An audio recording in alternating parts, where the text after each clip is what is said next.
He gets locked up in a cell, and they give him a cellmate. He tells his cellmate who he murdered, how he murdered him, the homie he did the murder with, and who was supposed to pay him for the murder. Thank you. Come again. Perfect. Got him. So he confessed, essentially. He's talking to a cellmate. Listen to how he's talking to his cellmate, chat. Yeah, I had the standard, folk. With a 60 round in that on mic. I let 3 out when he first came out. Marley said, yo, wait till he get to the car. I say, yo, tweaking, boy. By the time he get to the car, that's enough time for him to get his pipe. Yo, so now the cellmate, who's a confidential source, is saying, Lil Durk's federal case just went from rap star legal trouble to full-blown courtroom horror movie with paperwork, informant claims, old street politics, and the internet acting like it just got handed a leaked Netflix finale. Because baby, when alleged OTF names start floating near federal filings, when prosecutors start widening the frame, and when fans are trying to separate loyalty from legal reality, that is not drama anymore. That is Zeus Network with subpoenas, a Marvel multiverse of accusations, and everybody online suddenly pretending they went to law school during lunch break.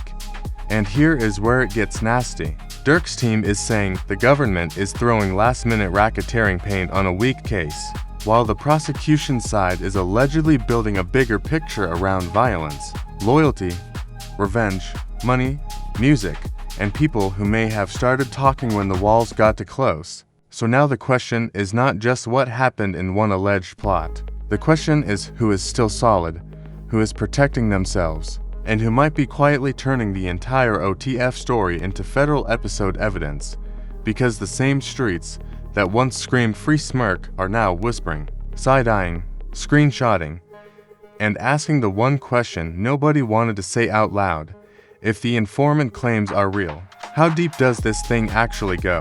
The Lil Durk case was already sitting in the middle of hip-hop like a loaded courtroom grenade, but now the internet is acting like somebody just pulled the pin and threw it straight into the group chat. What started as one federal murder-for-hire case tied to the 2020 Los Angeles shooting has now turned into a bigger, darker, messier conversation about OTF, loyalty, alleged informants, old revenge claims, and paperwork that fans are reading like it is the season finale of a street documentary. And the wildest part is, everybody online suddenly has a law degree, a conspiracy board, and a Bluetooth mic ready to explain why this either looks terrible or looks like the government trying to stretch the story into a whole franchise. Baby, this is not just rap drama anymore. This is legal reality TV with federal lighting. To understand why everyone is screaming, you have to rewind to the case that put Durk in this position in the first place. Federal prosecutors have alleged that Durk was tied to a plot targeting Quando Rondo after the death of King Von, with the shooting in Los Angeles killing Rondo's cousin, Saviaya Robinson, known as Lil Pab. Durk has pleaded not guilty, and that part matters, because the internet loves skipping due process like it is an ad before a YouTube video. But even with that legal caution, the accusations alone were heavy enough to make fans freeze, because the government was not telling a small story. They were painting a picture of money, movement, flights, hotel rooms, credit cards, revenge, and a rap empire prosecutors claim had a darker second life behind the music. Then came the next layer, and this is where the drama started dripping down the walls. Reporting around Stephen Mack's killing brought new attention to alleged connections, with authorities and outlets discussing a separate Chicago murder-for-hire theory involving Mack, who was killed outside the Youth Peace Center of Roseland in January 2022. The transcript you shared pushes this like a bombshell, claiming alleged local gang members started talking, pointing toward money, revenge, and the death of Durk's brother Thang as the emotional fuel behind it all. Now, to be clear, Durk has not been charged in Mack's murder based on public reporting, so nobody should be doing cartwheels into fake certainty. But in internet court, nuance gets evicted immediately, and once people heard informant, bounty, and Durk in the same conversation. The timeline turned into a full-blown digital riot. The mess got even louder because the transcript claims one alleged participant was caught slipping in jail, talking to a cellmate who was reportedly working as a confidential source. And that is the kind of detail that makes the internet sit up like somebody slapped the table at a family reunion. Because there is street drama. Then there is you thought you were venting to your bunkmate, but the government was allegedly taking notes drama. That is not a plot twist. That is a federal booby trap with prison mattresses. According to the claims being circulated, this person allegedly described the shooting, named people involved, discussed payment, and unknowingly opened a door that prosecutors could use to build a wider narrative. Whether every detail survives court is one thing, but as a drama setup, that is gasoline meeting a birthday candle. And then, as if the story needed another chaotic ingredient, the alleged money number started flying around. The transcript says the claim was that a $70,000 bounty was involved, with chatter about wanting it raised even higher, and the internet treated that like someone leaked the villain budget for a Marvel movie. Suddenly, bloggers were zooming in on dates, fans were arguing over meetups, podcast appearances, phone records, possible surveillance, and whether prosecutors could connect alleged talk to real movement. That is the part people sometimes miss. Snitch claims alone are loud, but federal cases usually need receipts, patterns, records, witnesses, travel trails, digital footprints, and something stronger than trust me, bro. Still, once the idea of payment entered the conversation, the whole case felt more dangerous, because money allegations turn street rumors into something prosecutors can try to map. Meanwhile, the internet reaction was exactly as unhinged as expected. One side was yelling free smirk like loyalty is a legal defense. Another side was saying the paperwork looked scary.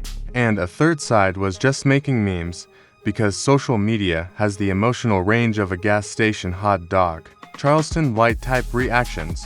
Podcast for trial, guy locked up for 2 years, and the government basically says, you know what, for hire, forget about that case. Let's do a new case, racketeering. These new racketeering charges tell you everything about where this case stands.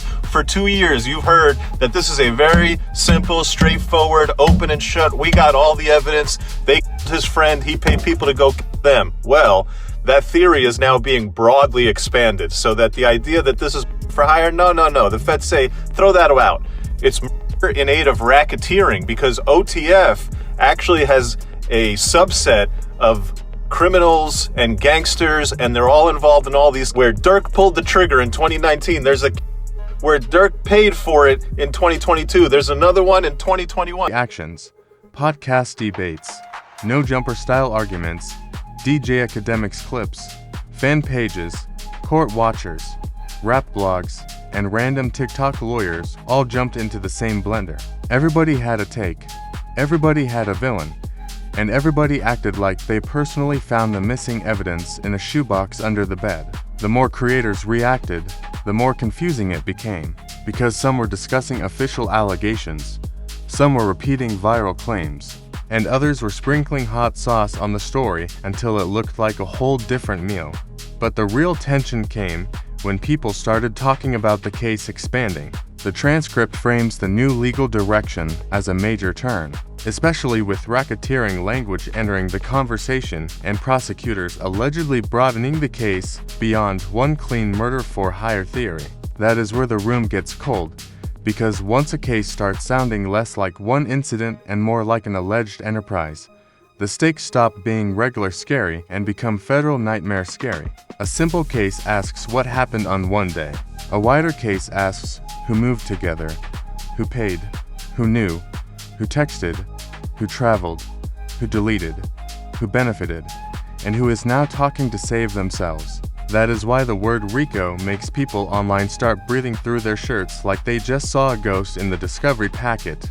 Durk's side, of course, has a completely different angle, and that is where the legal drama starts looking like a chess match with everybody watching from the bleachers. The defense has pushed back on the timing and structure of the government's moves, arguing in public reporting that adding or combining newer gang-related allegations close to trial can create serious problems and prejudice. And honestly, that is not a small point. If the government had such a clean case, critics ask, why widen the frame now? Why bring in older events, more alleged patterns, and heavier enterprise language? The prosecution side would likely say the evidence overlaps, the witnesses overlap, and the story cannot be chopped into cute little episodes for convenience. So now the battle is not just guilt or innocence. It is also about what the jury is allowed to hear and how big the story gets before the trial even starts.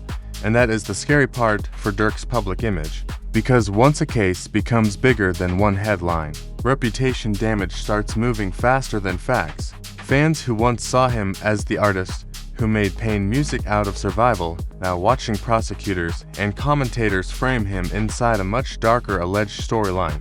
Every lyric gets reread, every interview clip gets replayed, every Instagram live becomes suspicious, and every old feud suddenly gets dragged back on stage like a messy ex at a Zeus reunion. Even moments that may have meant nothing at the time are now being treated like hidden clues by people who want the internet to solve a federal case with screenshots and vibes. That is dangerous, but it is also exactly how hip-hop scandal culture works.